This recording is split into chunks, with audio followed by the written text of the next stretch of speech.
다 같이 자리에서 일어나셔서 묵상 기도 드리시겠습니다.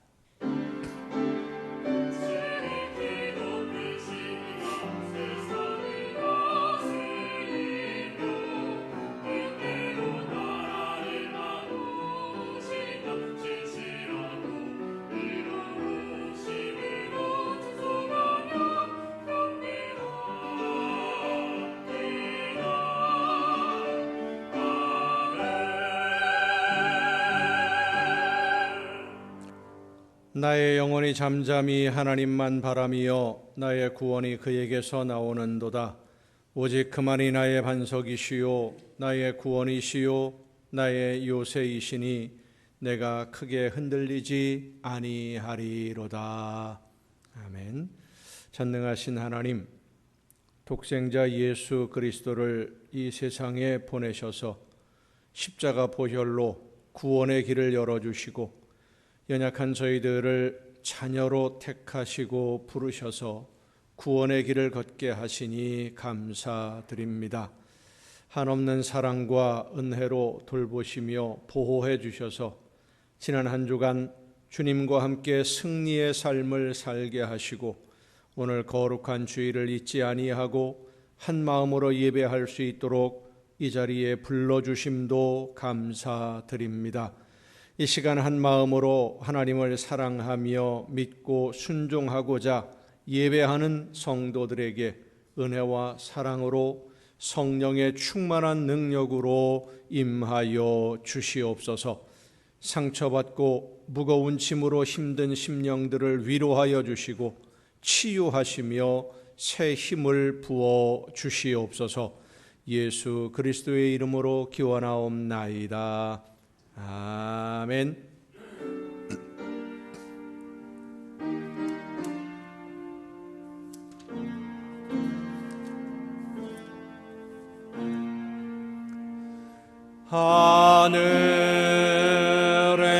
하늘에 계신 아버지 이름 거룩하사 주님 나라 임하시고 뜻이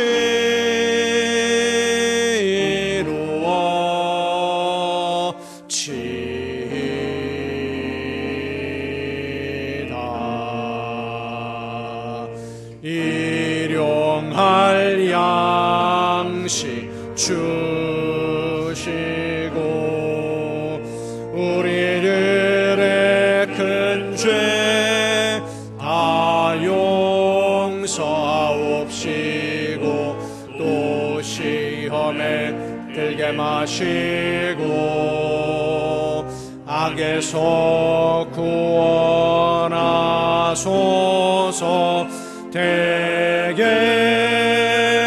주의 나라 주의 권세 주의 영광 영원히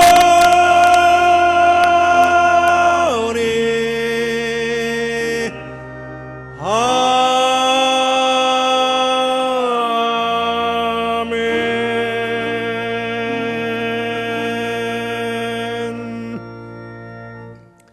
긍휼과 자비의 하나님, 하나님의 은혜를 사모합니다. 사랑의 주님, 십자가의 공로를 의지하여 나아옵니다. 성령이시여 우리의 속마음을 감찰하시고 살아계시는 성삼위의 하나님, 우리의 예배를 받아주시고 아멘. 자리에 앉으셔서 찬송가 26장 찬송을 함께 부르시겠습니다.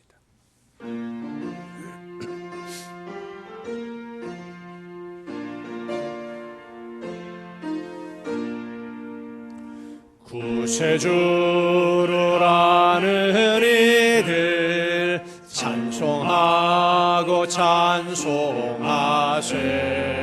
몸과 뜻과 힘 다하여 경배드리세. 주를 알지 못한 이들 주같이 인도하사 그의 피로 구속하니 찬송 부르세. 약한 사람 도움받아 시험 중에 참게 되니 모든 죄를 이기림은 믿음뿐이라.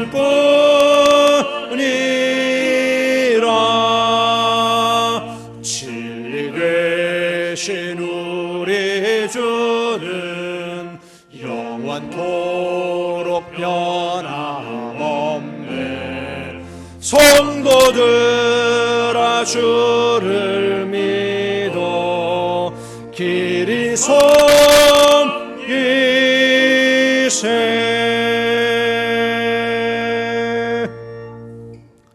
여호와께 감사하고 그의 이름을 불러 아뢰며 그가 하는 일을 만민 중에 알게 할지어다.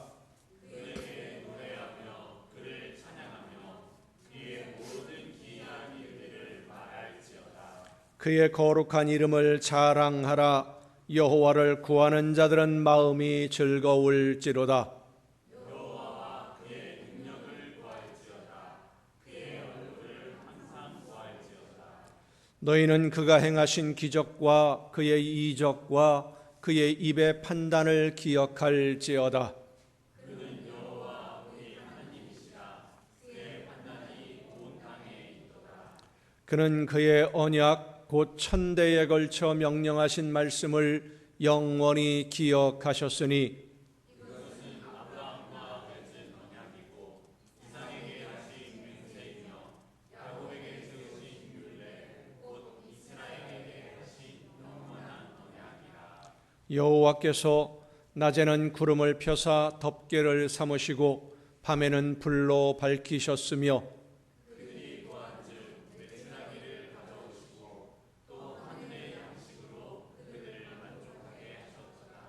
반석을 여신즉 물이 흘러나와 마른 땅에 강같이 흘렀으니 이는 그의 거룩한 말씀과 그의 종 아브라함을 기억하셨습니다.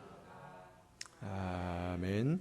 이제 지내온 시간들을 돌아보며 우리의 모든 잘못과 죄와 허물을 침묵 속에서 주님께 고백합니다.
너희는 내 목소리를 순종하고 나의 모든 명령을 따라 행하라.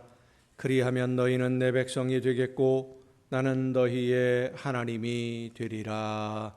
아멘. 이 말씀은 우리를 사랑하셔서 우리의 모든 죄를 용서하시는 하나님의 말씀입니다. 다 함께 사도신경으로 우리의 신앙을 고백합니다.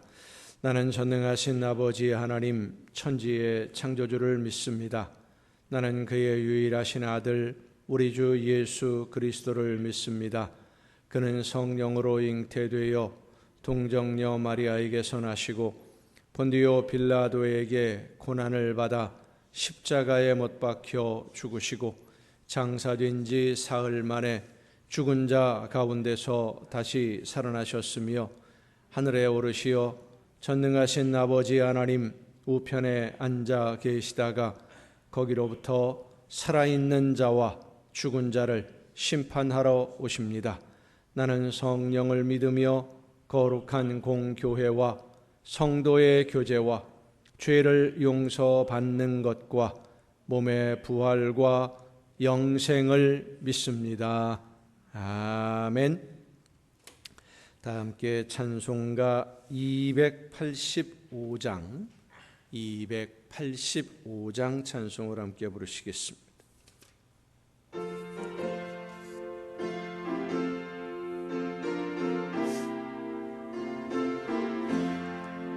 주의 말씀 받은 그날 참 기쁘고 복되도다. 이 기쁜 마음 못 이겨서 온 세상에 전하노라. 기쁜 날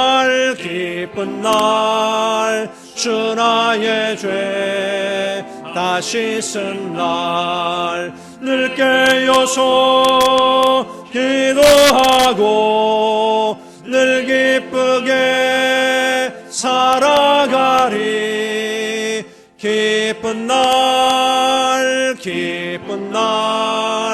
주 나의 죄 다시 쓴 날 이 좋은 날 내 천한 몸 새 사람이 되었으니 이 몸과 마음 다 바쳐서 영광의 주를 섬기리. 기쁜 날 주 나의 죄 다시 쓴 날 늘 깨어서 기도하고 늘 기쁘게 살아가리. 기쁜 날 주 나의 죄 다시 쓴 날 새 사람 된 그날부터 평안한 마음 늘 있어서 이 복된 말 전하는 일 나의 본분 삼았도다멘. 기쁜 날 주 나의 죄 다시 쓴 날 늘 깨어서 기도하고 늘 기쁘게 살아가리. 기쁜 날 주 나의 죄 다시 쓴 날.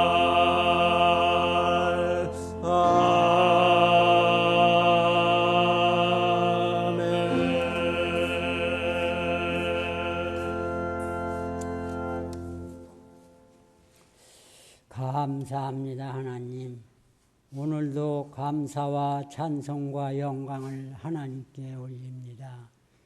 지나간 한 주간 동안도 주님 은혜 속에서 승리의 삶을 살게 하시고 오늘 거룩한 성일 맞이하여서 주님 전으로 불러주시고 하나님께 경배 올리게 하시니 또한 감사합니다.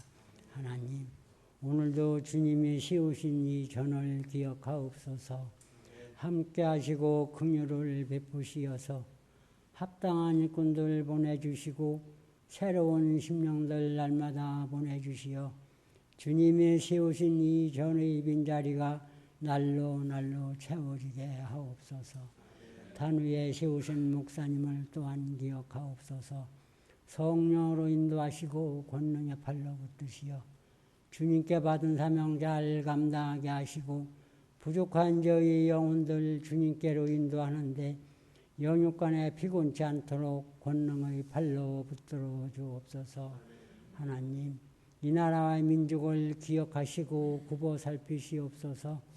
하나님께 감사하는 이 민족이 되게 하시고 하나님을 경외하는 이 나라가 되게 하옵소서. 서민들의 삶이 점점 어려워지고 있습니다. 우리 주님이 함께 하시어서 서민들의 삶의 질이 향상되어질 수 있도록 도와주시고 사람들의 의식이 변화되게 도와주시옵소서. 위정자들에게도 은혜를 베푸시옵소서. 나라와 민족의 앞날을 위하여 고민하고 행동할 수 있도록 도와주시고 자기들의 당력에만 얽매이지 않도록 저들의 마음을 주장하여 주옵소서. 북녘 땅에 있는 동포들을 또한 기억하소서. 억압과 굶주림에 70여 년 동안을 시달리고 있습니다. 하루속히 그 억압에서 건져주시고 남과 북이 주님의 은혜로 속히 하나가 되어서 마지막 세대에 주님의 말씀을 온 세계에 전파하는 이 한민족이 되게 하옵소서. 오늘도 예배를 위하여 수고한 손길들 많이 있사오니 기억하시고 건강 주시어 주님 전에 기도하고 봉사하는데 피곤치 않게 하시고 이 시간 단위에 세우신 목사님을 통하여 말씀 듣는 우리 성도들 은혜 받게 하시고 받은 은혜 나누며 생활하는 성도들 다 되게 하소서. 예수님의 이름으로 기도합니다. 아멘.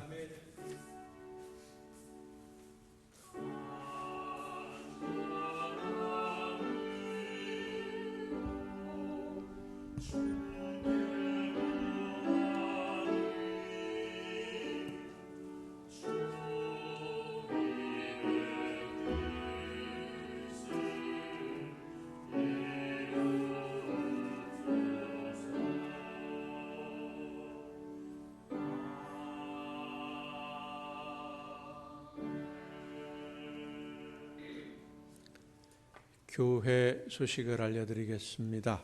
지난 주간에 연소 시찰회가 동춘교회에서 모였고요. 이번 주 화요일에는 우리 노회 부서회의가 통연교회에서 모입니다. 각 부서별로 모여서 노회 여러 가지 회무들을 처리하는 회의입니다. 하나님이 원하시는 대로만 모든 일들이 이루어질 수 있도록 여러분 위해서 기도해 주시면 고맙겠습니다. 혹석이 날이 덥고 장마 계속되고 그래서 금요 기도회를 혹석 기간 동안 쉬고 있었는데 이번 주간부터 다시 시작을 합니다. 금요일 오전 10시입니다. 금요일 오전 10시 금요 기도회가 다시 시작됩니다. 기억하시고 많이 참여하셔서 함께 기도하는 가운데 하나님의 뜻을 깨닫는 귀한 시간들이 될 수 있기를 바랍니다. 그리고 수요일과 금요일 전도 모임도 다시 또 시작을 합니다. 여름에 이제 날이 더워서 잠깐 중단하고 있었는데 전도 모임 다시 시작합니다. 함께 참여하셔서 하나님이 기뻐하시는 가장 좋아하시는 복음의 열매, 전도의 열매 많이 맺는 여러분 모두가 될 수 있기를 바랍니다. 나머지 다른 소식은 주보에 있는 교회 소식란을 참조하시기를 바랍니다. 찬양해 주시겠습니다.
복한 것이니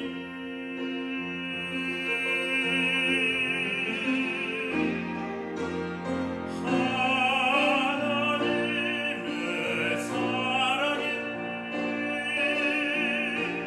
나타난다 되었으니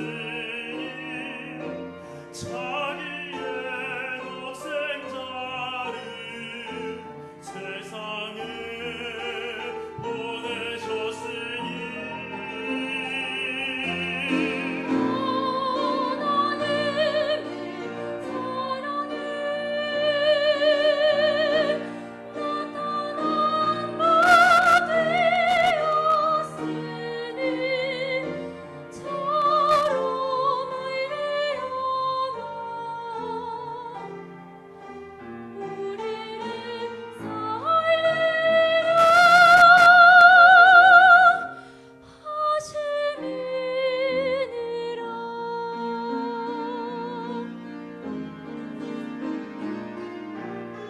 사랑은 여기 있으니 우리가 하나님을 사랑한 것 아니요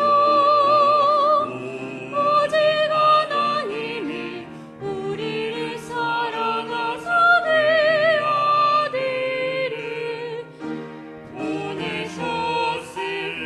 보내셨음이니라.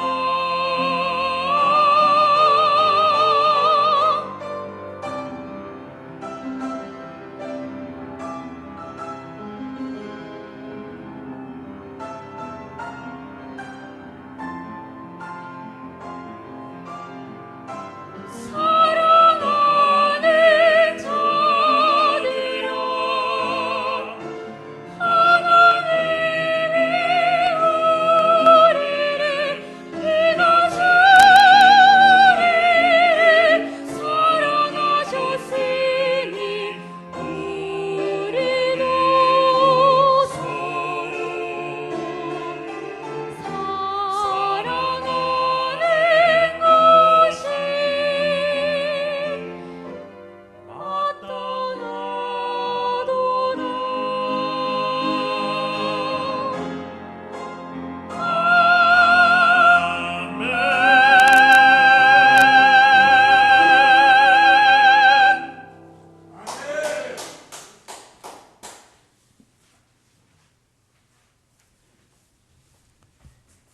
감사합니다. 이 시간 우리에게 주시는 하나님의 말씀을 함께 듣습니다. 오늘 우리에게 주시는 하나님의 말씀 신약성경 사도행전 16장 25절부터 32절까지에 있는 말씀입니다.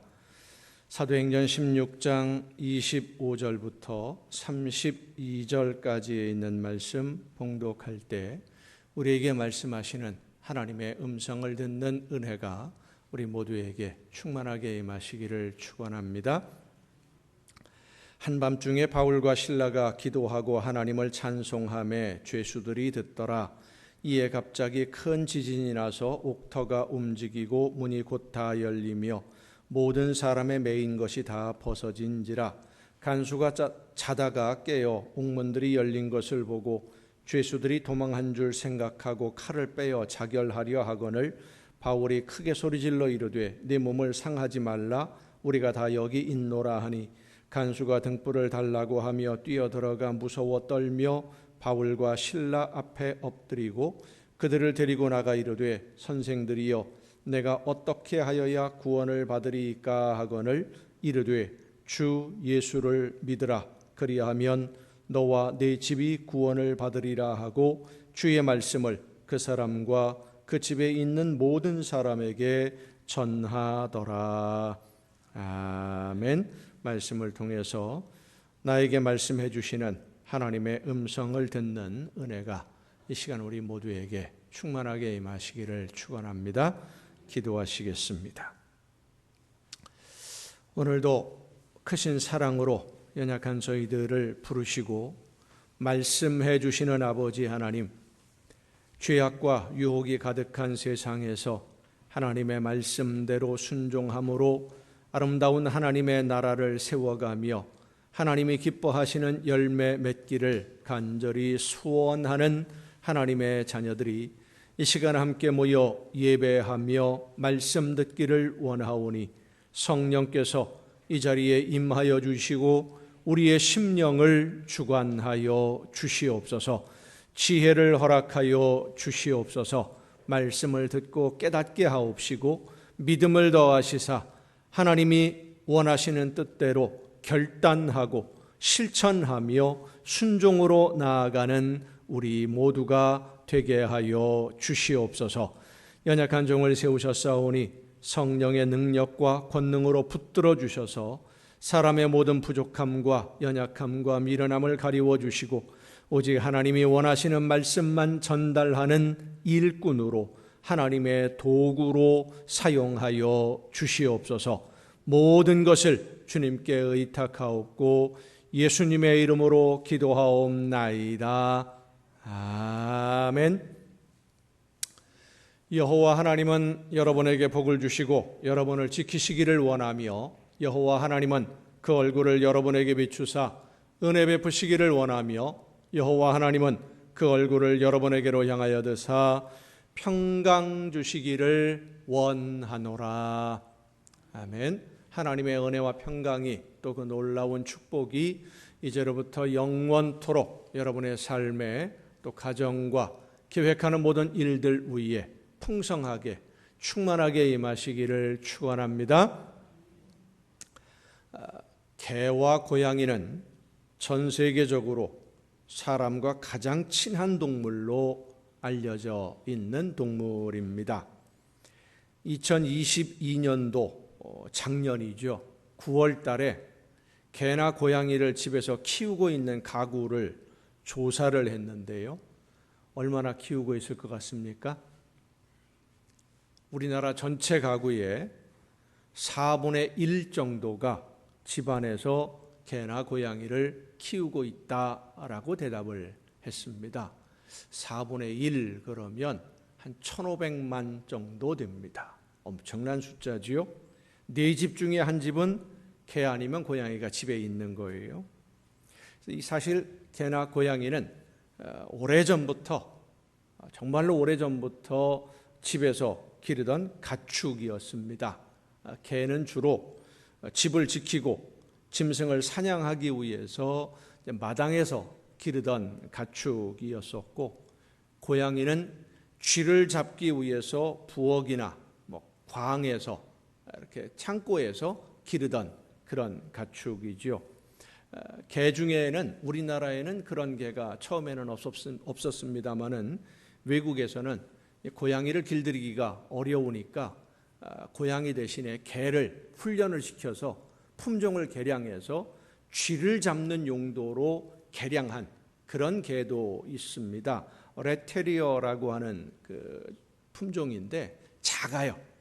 작은데 아주 날렵한데 이 개는 고양이만 보면 고양이가 아니라 쥐를 보면은요 참지를 못합니다.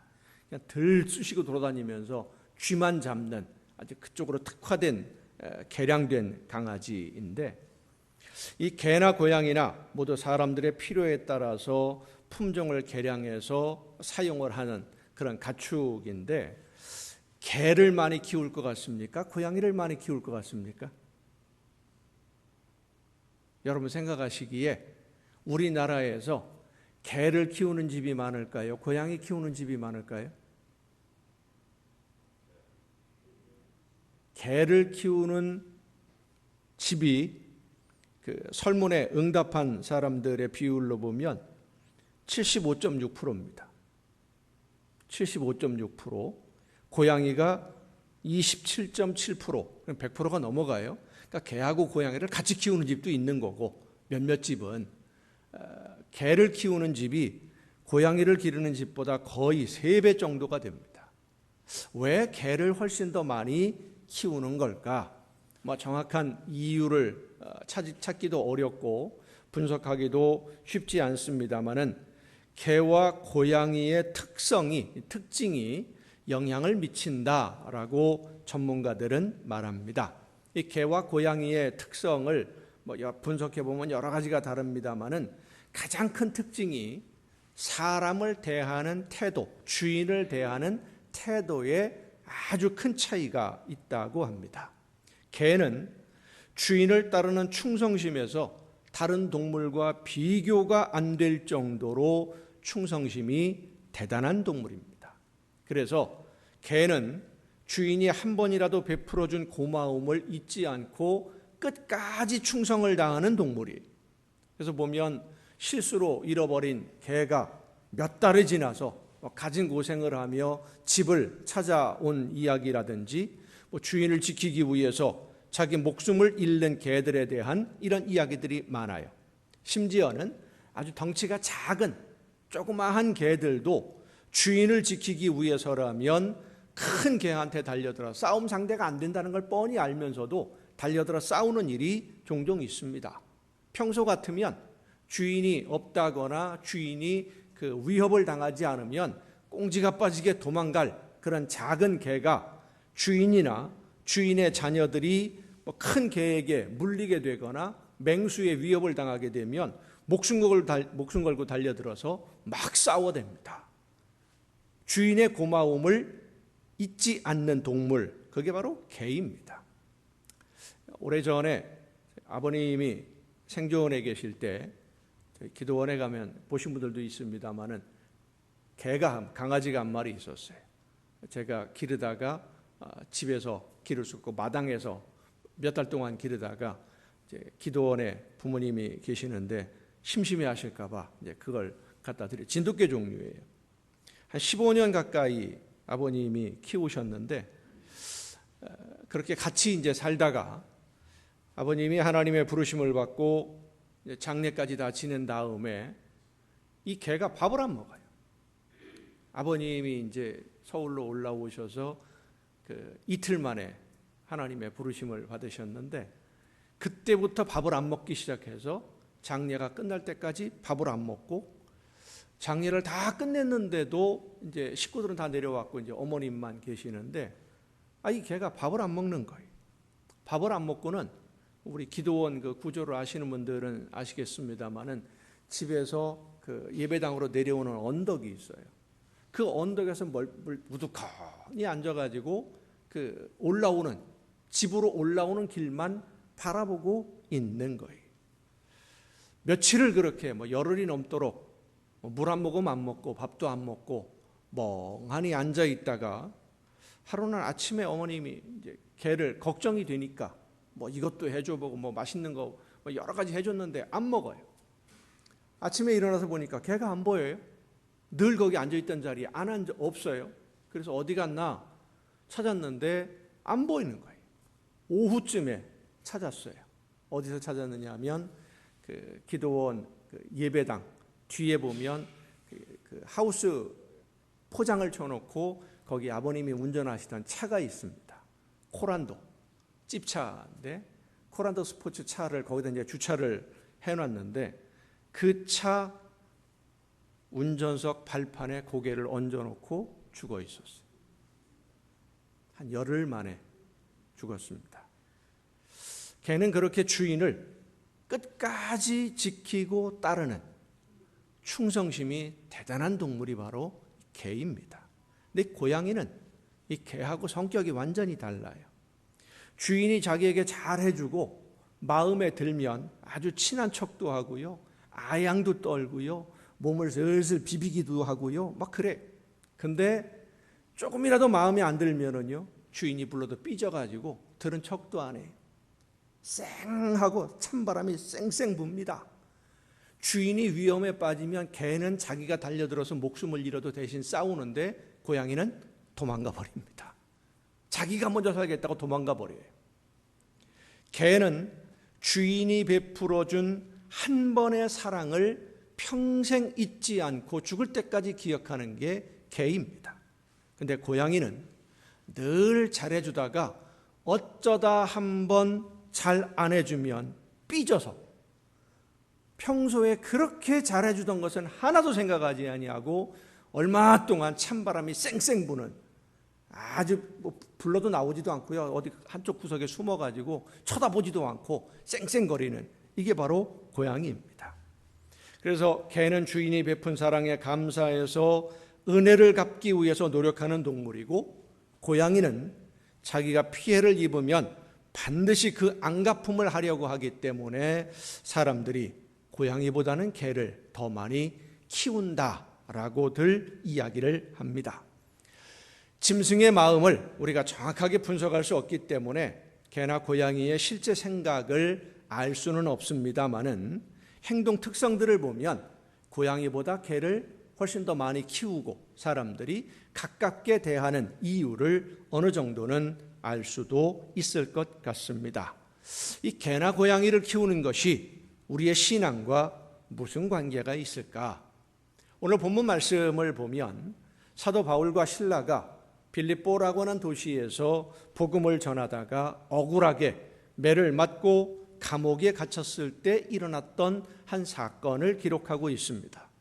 빌립보라고 하는 도시에서 하나님의 나라, 예수님의 십자가, 그리고 부활을 전하고 있을 때 귀신에 사로잡힌 한 여종을 만납니다. 이 여종은 자기에게 있는 귀신의 힘으로 점을 쳐서 주인에게 많은 이익을 얻게 해주던 그런 종이에요. 근데 바울의 일행을 만나고 나서는 날마다 바울을 따라다니면서 큰 소리로 외칩니다. 이 사람들은 지극히 높은 하나님의 종으로 구원의 길을 너희들에게 전하는 사람들이다 하고 외치는 거예요. 그 내용만 본다면 이 여종은 빌립보라고 하는 도시에서 유명한 사람입니다. 귀신에 들려서 점을 잘 쳐서 흔히 말하는 우리나라로 말하면 쪽집게, 아주 영험한 그런 점을 치는 사람이기 때문에 많은 사람들이 알고 있어요. 능력을 인정받았던 사람인데 그런 사람이 이 사람들은 하나님의 종이다 라고 이야기를 하고 구원의 길을 전하는 사람들이다라고 보증을 해준다면 복음을 전하기가 훨씬 더 쉬워질 것 아니겠습니까? 그 사람들에게 바울과 실라가 하는 말이 진리라는 것이 모든 사람들에게 보증이 되니까 뭐 이렇게 생각할 수 있습니다만은 사실은 그렇지 않은 거예요.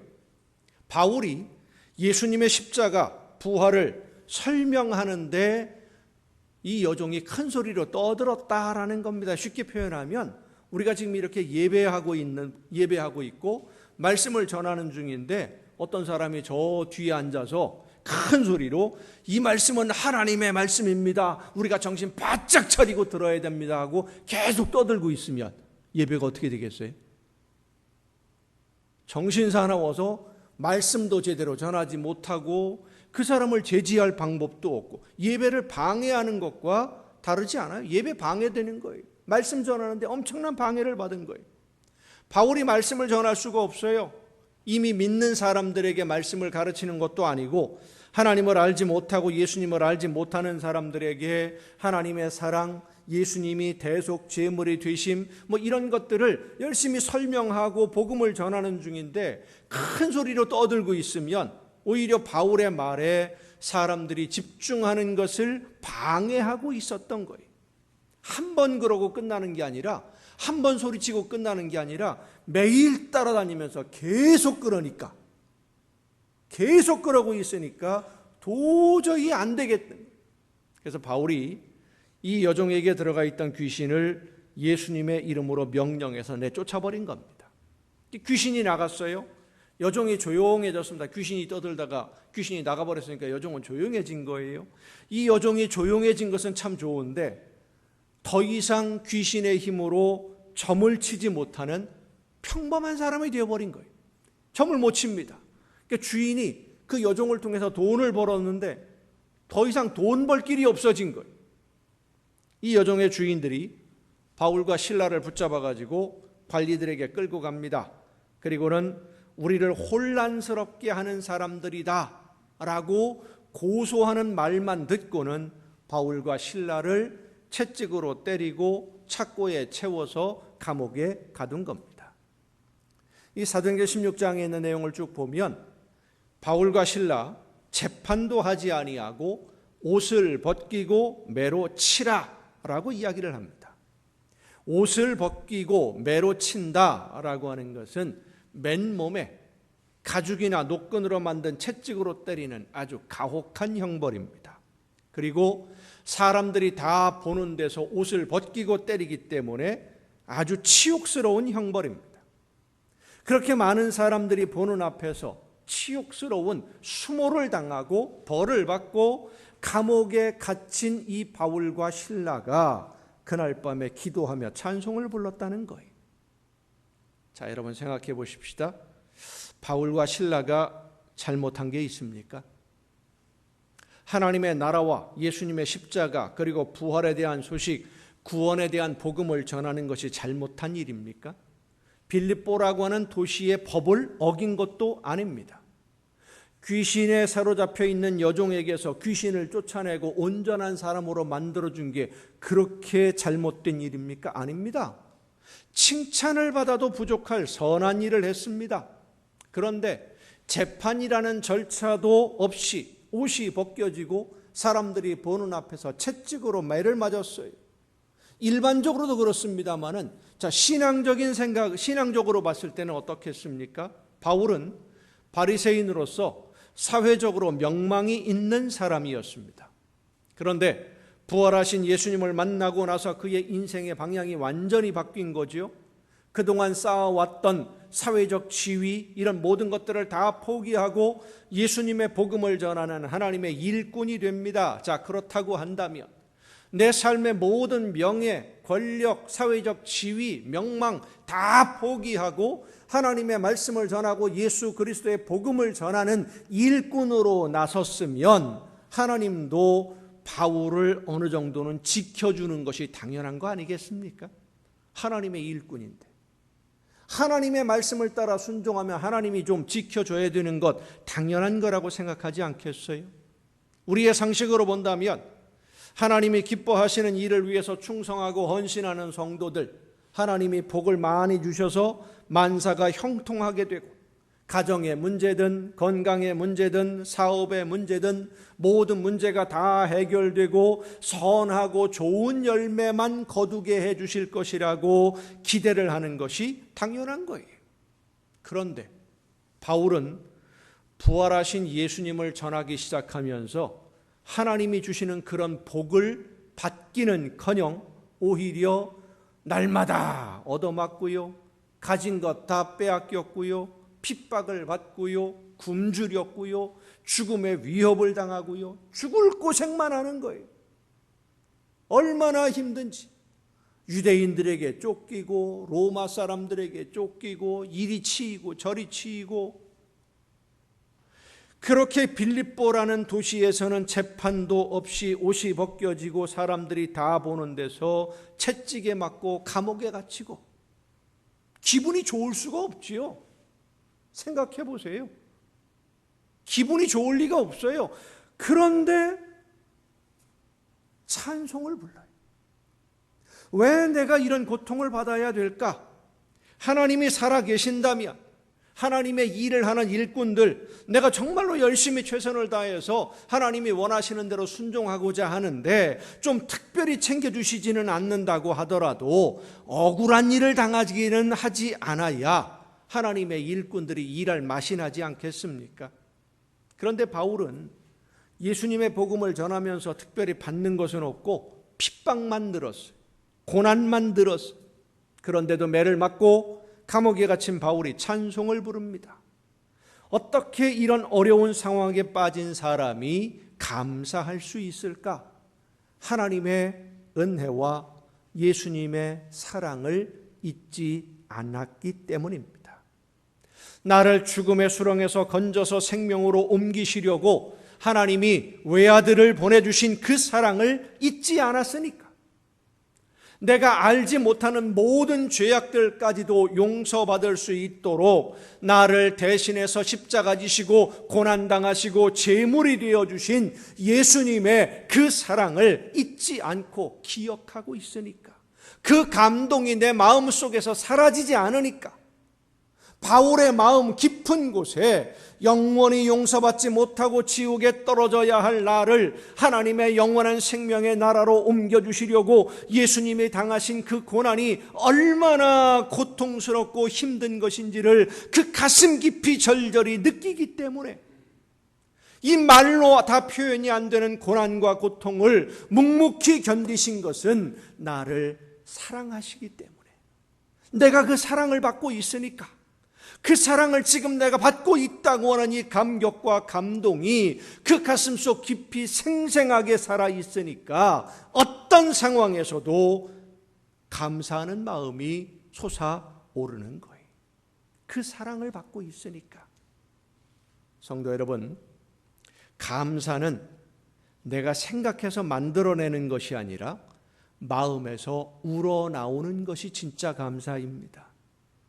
감사하라고 해서 감사하는 것이 아니라 감사해야 된다고 하니까 그걸 생각해서 감사하는 것이 아니라 나도 모르게 마음에서 우러나와서 감사하는 것이 진짜 감사입니다. 바울은 하나님의 은혜가 감사했고 예수님의 사랑이 감사했고 내가 하나님의 일을 할 수 있다는 것이 감사했고 내가 예수님의 소식을 사람들에게 전할 수 있다는 것도 감사하고 예수님의 복음을 전하다가 핍박을 받는 것조차도 바울은 감사했어요. 하나님이 기뻐하시는 일을 지금 내가 할 수 있다는 것이 얼마나 감격스러운지. 미국 펜실바니아에서 태어난 엘리사 에드먼드 히윗이라고 하는 분이 있습니다. 교대를 졸업하고 학교에서 학생들을 가르치면서 교회에서는 주일학교 교사로 아주 헌신적으로 봉사를 했어요. 학생들을 가르치면서 청소년들이 탈선해서 비행 청소년이 되고 또 결국 인생을 망치는 원인이 한순간의 충동적인 감정, 청소년 때의 순간적인 감정을 이기지 못하는 그런 특성 때문이지 그 사람의 본성이 악한 것은 아니다라는 것을 늘 생각하고 평생을 독신으로 살면서 다른 사람들이 외면하는 탈선한 청소년들을 지도하는 일에 아주 헌신적으로 봉사를 했습니다. 탈선을 예방하는 일도 하고 탈선했다가 돌아오고 싶어하는 아이들, 실수한 청소년들 같이 돌보면서 한 집에 살면서 돌보면서 그들이 올바른 길을 가도록 열심히 봉사하는 일을 하고 있었는데 한 번은 겨울에 이분이 마당에서 눈을 쓸고 있는데 한 아이가 지붕 위에서 슬레이트 조각을 이분한테 집어 던진 거예요. 지붕 위에서 그 슬레이트 조각에 등을 맞아서 등뼈가 부러지고 7개월이나 입원을 해야 되는 아주 큰 부상을 입었어요. 이 아이는 이 선생님이 돌보던 비행 청소년 중에 하나예요. 집을 나와서 가출을 하고 여기저기 돌아다니는 그 아이를 거두어서 한 집에 살면서 어떻게든 사회에 다시 적응을 하고 정상적으로 생활할 수 있도록 돌보는 중인데 자기를 돌보아주는 사람에게 어떻게 이런 못된 행동을 할 수 있을까? 병원에서 치료를 받으면서 고통에 시달릴 때마다 수도 없이 수술을 반복할 때마다 이 아이가 용서가 안 되는 거예요. 이 아이도 미웠지만 그런 사고를 막아주지 않은 하나님도 원망스러운 거예요. 하나님, 어떻게 나한테 이렇게 하실 수가 있습니까? 왜 내가 이런 고통을 당해야 됩니까? 뭔 잘못을 했어요? 몸도 아프고 마음도 아프고 그러다 보니까 우울증이 점점 심해져요. 마음에서 치밀어 오르는 분노를 해결할 방법이 없어요. 병원이 마치 감옥처럼 느껴지고 누워있는 병원 침대, 자기 마음대로 움직일 수 없으니까.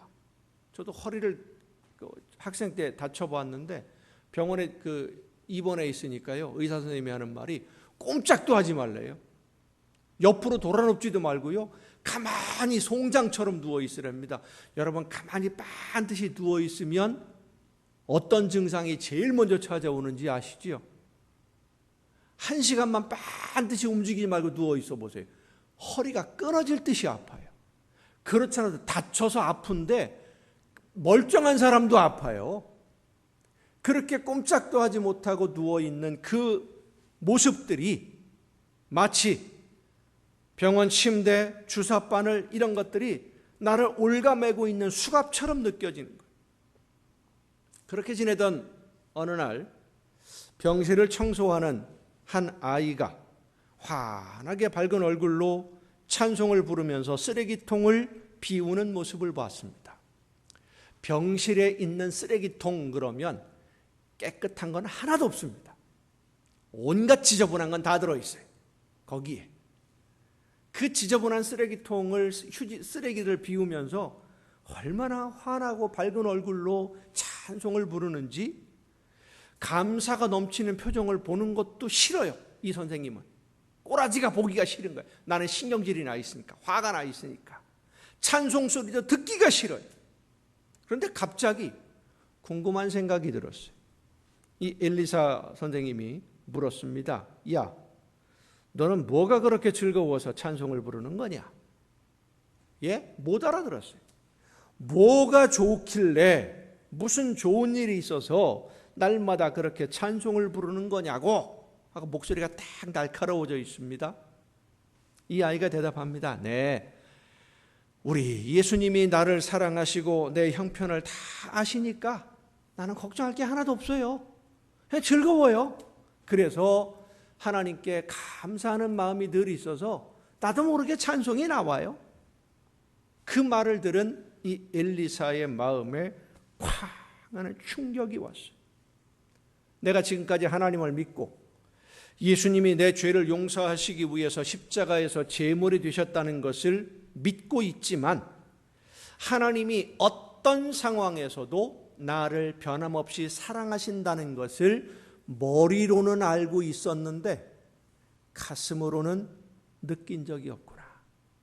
가슴으로 느끼질 못했구나. 내 믿음이 형식적인 믿음이었고 습관적인 믿음이었구나 라는 것을 깨달아 알았어요. 원망과 불평에 나를 가두어 놓고 나 스스로 괴로워한 것이지 내가 그런 생각을 가진 것이지 누가 나를 이렇게 만든 것이 아니로구나. 기도하면서 하나님의 크신 은혜를 다시 깨닫고 예수님의 놀라운 사랑을 깨닫고 얼마나 감사한지 그 감사와 감격으로 시를 썼어요. 그 시에 윌리엄 커크패트릭이라고 하는 작곡가가 곡을 붙였는데 그래서 그 노래가 많은 사람들에게 불려졌는데 그 노래가 바로 이것입니다. 주 안에 있는 나에게 딴 근심이 있으랴 십자가 밑에 나가 내 짐을 풀었네 주님을 찬송하면서 할렐루야 할렐루야 내 앞길 멀고 험해도 나 주님만 따라가리. 하나님의 은혜와 사랑을 잊으면 머리로 알고 있으면 잊어버려요. 가슴으로 느끼지 않으면 잊어버립니다. 잊어버리면 감사가 사라집니다. 받은 은혜와 사랑을 생각하지 않으니까 현실의 문제만 눈에 보이고 이러니 저러니 불평이 나오고 원망이 나오고 하나님이 내 기도에 응답을 해 주시느니 안 해 주시느니 기도해봐야 소용이 없다는 둥 하나님이 있니 없니 은혜를 잊어버린 형식적인 신앙인이 되고 마는 것입니다. 감사를 잊으니까. 감사는 생각 속에서 나오는 것이 아니라 가슴에서 우러나오는 것입니다. 성도 여러분, 많은 사랑과 은혜를 받았고 또 받고 있으면서도 고양이처럼 내가 받은 사랑과 은혜를 잊어버리고 지금 당장 눈앞의 문제만 가지고 불평하고 섭섭한 마음을 가지게 되는 것은 예수님이 대신 제물이 되심으로 우리에게 주신 이 구원의 선물을 가볍게 너무 값싼 것으로 여기고 있기 때문입니다. 바울은 이 구원의 선물이 얼마나 귀한 것인지를 가슴으로 느끼고 있었어요. 하나님의 사랑과 그 은혜를 알지 못하고 오히려 하나님이 하시는 일을 방해하며 복음을 방해하고 있던 자신을 죽음의 수렁에서 건져주시고 하나님의 나라를 위해 일할 수 있도록 다시 한번 기회를 주신 그 사실 하나만으로도 바울은 얼마나 감사한지, 왜 내가 이런 고통을 당해야 하는지, 하나님의 말씀을 따라 내가 죽도록 수고를 다하고 내가 열심히 충성하고 헌신하며 순종하는데 왜 하나님이 나에게 이런 아픔을 주시느냐 불평하지 않았습니다. 원망하지 않았습니다. 나를 영원한 생명으로 옮겨주신 것 하나만으로도 감사했으니까, 그 감사가 얼마나 큰지 눈앞에 있는 모든 어려움들을 다 덮고도 남았으니까. 사랑하는 남광의 성도 여러분, 하나님이 우리의 죄를 용서하시고 영원한 죽음에서 영원한 생명의 길로 옮겨주시는 이 은혜는 당연한 것이 아닙니다. 당연한 것 받는 것처럼 생각해서는 안 됩니다. 지금까지 내가 살아온 모든 삶의 과정에 하나님이 함께 해주셔서 양떼를 지키듯이 병아리를 날개 아래 품듯이 품어주시고 인도해 주신 그 사랑을 받아서 오늘 우리가 여기 있는 이 삶이 당연한 것이 아닙니다. 받을 수 없는 사랑을 받고 있는 것이고 누릴 수 없는 은혜를 놀랍게도 받아 누리고 있는 것입니다. 기적이에요. 그 사랑과 은혜를 가슴으로 느끼며 잊지 않는 사람은 하나님의 기쁨을 위해서 오늘을 살아갑니다. 예수님이 하나님의 기쁨이 되신 것처럼 하나님이 맡겨주신 사명을 감당하며 모든 일에 감사하고 모든 일을 기뻐하고 하나님이 나에게 주신 은혜와 사랑을 자랑하며 살아가는 겁니다.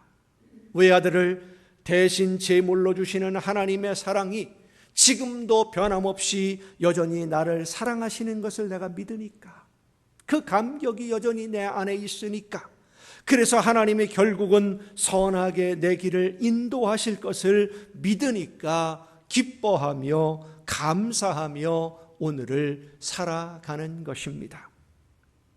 한 청년이 있었습니다. 신앙생활을 참 열심히 잘하던 청년인데 몸이 약해지고 감기에 걸렸는데 기침이 그치질 않는 거예요. 병원에 갔더니 결핵이라고 하는 판정을 받았습니다. 의사가 지금 결핵 상태로 보니까 회복이 어렵다. 공기 좋은 데 가서 평안하게 그냥 지내는 게 좋겠다. 사실상 시한부 판정을 받은 거예요. 사형 판결을 받은 거죠. 이 청년이 시골에 내려가서 원두막에서, 여름에 원두막에서 주로 생활을 하면서 시간을 보냈는데 수박이 원두막에 그 밭에 심겨져 있는데 어찌나 빨리 자라는지요. 수박 줄기가 엄청나게 빨리 자라요. 며칠 사이에 밭이 다 덮여버리는 거예요. 갑자기 궁금한 생각이 들었어요. 수박이 하루에 얼마나 자랄까 궁금해서 수박 줄기 끝에다가 표시를 해놨어요. 그리고 아침에 나가서 보니까요, 얼마나 자랐을까요? 여러분, 수박이 하룻밤 사이에 밤 지나는 동안 얼마큼 자랄 것 같아요? 그냥 한번 추측해 보세요. 이분이 그걸 재보니까요, 하룻밤 사이에 40cm가 자란 거예요. 이만큼이 자란 거예요. 하룻밤 사이에 밤에 장을 자고 나오니까. 그때 이분이 그런 생각이 들었답니다. 수박 줄기를 하루에 40cm나 키우시는 하나님이 이 수박과는 비교가 안 되게 귀한 나를 이렇게 죽게 내버려 두실 리가 없다. 나를 통해서 하나님이 하실 일이 분명히 있다. 이 생각이 들었다는 거예요. 그래서 열심히 운동을 하고 늘 감사하고 찬송 부르면서 기도하면서 즐겁게 하루하루를 살았는데 몸이 점점 좋아지는 거예요. 몸에 살이 붙고요, 근육이 생기고요, 점점 몸이 좋아져요. 그 수박이 자라기 시작할 때 그걸 재봤던 건데 수박을 거둘 때쯤 되어서 몸이 완전히 회복이 되었어요. 의사가 놀랄 정도로 건강을 완전히 회복해서 지금은 감리교회의 목사님으로 은퇴를 눈앞에 두고 계십니다. 평생을 목회하시고. 성도 여러분, 하나님이 베풀어 주신 은혜와 사랑을 잊지 않고 감사하고 기뻐하는 삶이 예수님을 닮아가는 성도의 모습이고, 그렇게 기뻐하며 오늘을 살아갈 때에 하나님의 크신 은혜가 더 풍성하게 더 많이 임하심을 믿으시길 바랍니다. 하나님이 기뻐하시는 자녀들의 모습은 감사하며 사는 것입니다. 힘들고 어려운 일이 있다고 해서 섭섭한 마음으로 불평하거나 원망하기보다는 나에게 베풀어 주신 은혜와 변함없는 사랑에 늘 감사함으로 하나님께 기쁨을 드리는 여러분 모두가 될 수 있기를 예수님의 이름으로 축원합니다. 기도하시겠습니다.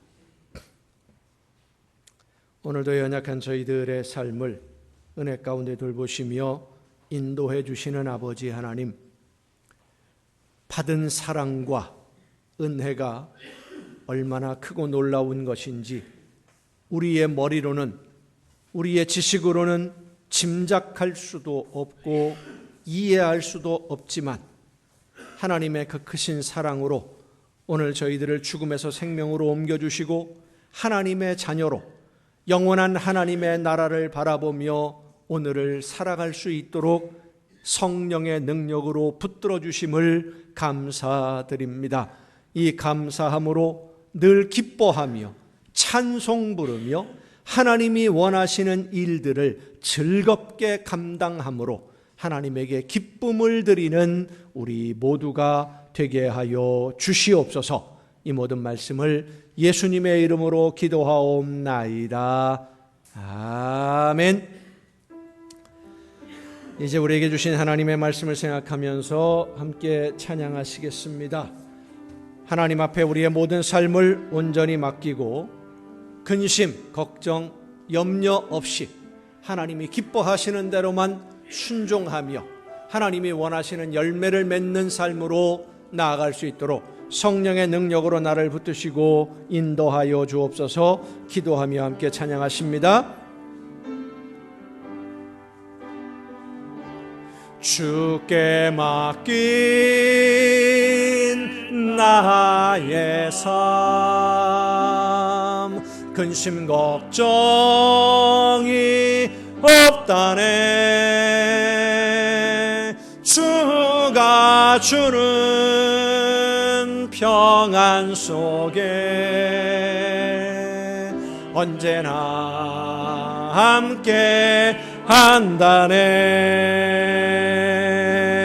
주께 맡긴 나의 삶,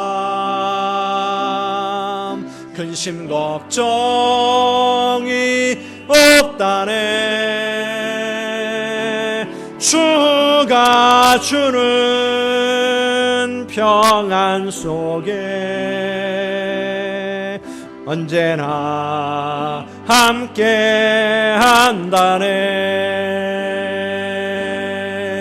그 친밀한 손길은 낮은 구름으로 인도하시고 밤에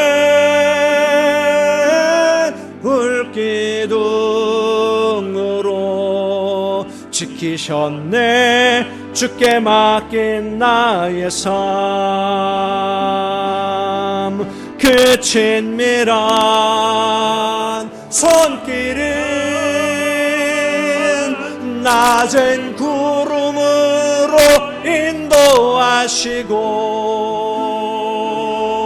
밤에 불기둥으로 지키셨네. 주께 맡긴 나의 삶, 왜 슬퍼하느냐.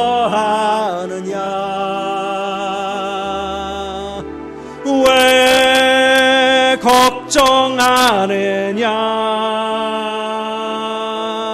무얼 두려워하느냐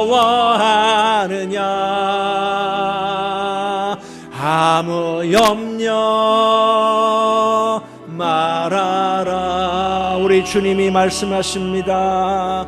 큰 어려움에도 큰 아픔이 있어도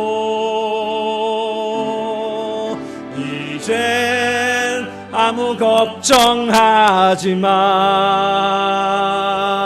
내가 널 붙들어 주리. 아멘. 내가 너와 항상 함께 하리라. 내가 너를 지키리라. 실망치 말고 나를 원하라. 나는 너의 하나님이라. 실망치 말고 나를 모아라. 나는 너의 하나님이라. 주 안에 있는 나에게 딴 근심이 있으랴. 십자가 밑에 나아가 내 짐을 풀었네. 아멘. 주님을 찬송하면서 할렐루야 할렐루야. 내 앞길 멀고 험해도 나 주님만 따라가리. 그 두려움이 변하여 내 기도 되었고 전날의 한숨 변하여 내 노래 되었네. 주님을 찬송하면서 할렐루야 할렐루야. 내 앞길 멀고 험해도 나 주님만 따라가리. 내 주는 자비하셔서 늘 함께 계시고 내 궁핍함을 아시고 늘 채워주시네. 주님을 찬송하면서 할렐루야 할렐루야. 내 앞길 멀고 험해도 나 주님만 따라가리. 내 주와 맺은 언약은 영불변하시니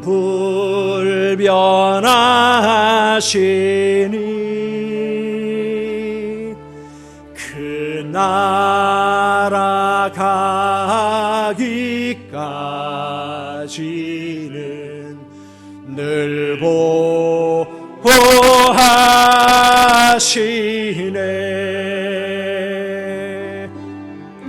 주님을 찬송하면서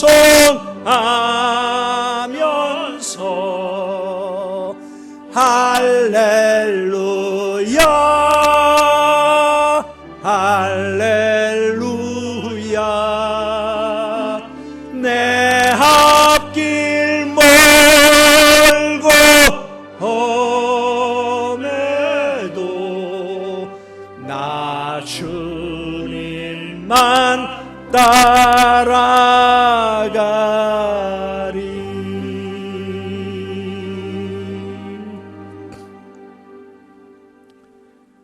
저희들과 항상 함께 하시며 걸음을 지켜주시고 인도하시고 붙들어 주시는 하나님, 영원한 죽음의 길에 있던 저희들을 영원한 생명으로 옮겨주시기 위해서 외아들 예수 그리스도를 이 세상에 보내시고 대속의 제물이 되게 하심으로 구원의 길에 들어서 자녀로 받아주심을 감사드립니다. 이 은혜와 그 사랑 가슴으로 늘 느끼며 그 감격과 기쁨으로 감사함으로 하나님이 기뻐하시는 길만 열심히 걷는 우리 모두가 될 수 있도록 오늘도 또한 성령의 능력으로 붙들어 주시니 감사드립니다. 세상 바라보지 않게 하옵시고 눈앞에 있는 일들 바라보지 않게 하옵시고 영원한 하나님의 나라를 바라보며 하나님의 그 크신 은혜와 우리 주님의 사랑만 생각하며 늘 감사가 넘치는 우리 모두가 되게 하여 주시옵소서. 놀라우신 은혜와 사랑으로 우리의 걸음을 이끌어 주심에 감사하며 이 시간 아버지 앞에 귀한 예물을 드립니다. 이 세상에서 귀하게 쓰여지는 이 물질을 거룩하여 아버지 앞에 드리오니 기쁘게 받아주시고 많은 은혜와 좋은 것으로 풍성하게 채워 주시옵소서. 하나님의 것을 구별하여 드리는 귀한 손길들을 기억하시사 약속하신 말씀대로 저들에게 부어주시되 하나님 나라의 천국의 보고를 열으시고 쌓을 곳이 없도록 넘치게 부어주시옵소서. 이 세상을 사는 동안 모든 좋은 것에 부족함이 없는 풍성한 복을 허락하여 주시옵소서.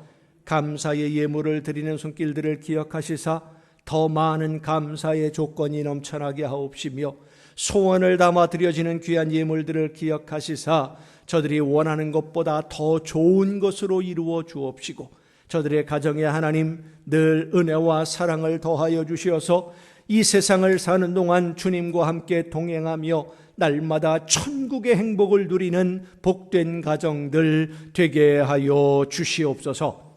이 모든 물질들이 하나님이 기뻐하시는 뜻대로만 아름답게 쓰여지기를 간절히 바라옵고 이제는 우리를 구원하시는 예수 그리스도의 은혜와 하나님의 크신 사랑하심과 성령님의 감동하심과 교통하심이 이 자리에 함께한 우리 주님이 사랑하시는 모든 이들 위에 이제로부터 영원토록 함께하시기를 간절히 축원하옵나이다.